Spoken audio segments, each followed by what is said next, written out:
국정원이 통합진보당 이석기 의원의 국회 집무실에 대한 압수수색을 일시 중단하고 오전에 다시 재개하기로 했습니다.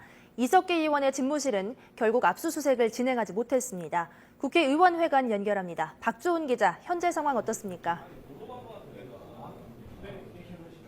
네, 30분 전쯤에 국정원이 이석기 의원실에 대한 압수수색을 일시 중단하기로 결정했습니다. 어제 오전에 시작된 압수수색이 자정을 넘어가면서 통합진보당과 국정원 측 모두 일시 중단하기로 합의를 했습니다. 하지만 모든 압수수색이 마무리된 것은 아니기 때문에 내일 다시 재개가 될 것으로 보입니다. 특히 이석기 의원의 집무실에 대해서는 전혀 압수수색이 이루어지지 못했습니다.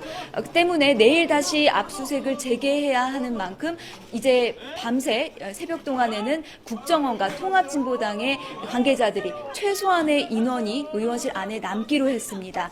하지만 오늘 압수수색 결과물은 국정원이 이 봉인된 상자 안에 담아서 가지고 나올 것으로 보입니다. 현재 그 압수수색 결과물들 을 봉인하는 작업이 이뤄지고 있는 것으로 보입니다. 다시 정리해드리면 조금 전 국정원이 이석기 의원실에 대한 압수수색을 일시 중단하기로 결정하면서 국정원 직원들이 조금씩 철수를 하고 있는 상황입니다. 현재 남은 직원들은 진행하던 압수수색 자료를 봉인해서 가지고 나올 것으로 보입니다.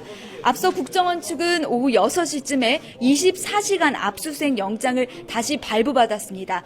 다음 달 4일까지 이 압수수색을 할 수 있도록 시간이 표기가 됐습니다. 이를 통합진보당 측에 제시를 했는데요. 하지만 통합진보당은 당사자인 이석기 의원이 현재 의원실에 없고 오늘 하루 동안 10시간이 넘게 압수수색과 대치를 반복한 만큼 이제 압수수색을 중단하자고 요구해 왔습니다.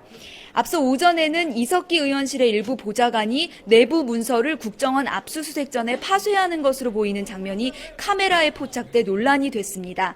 하지만 서류의 정확한 내용과 파쇄 목적은 화면상으로는 정확히 파악되지 않았고 통합진보당 측 역시 증거인멸이 아니라고 부인하고 있는 상황입니다.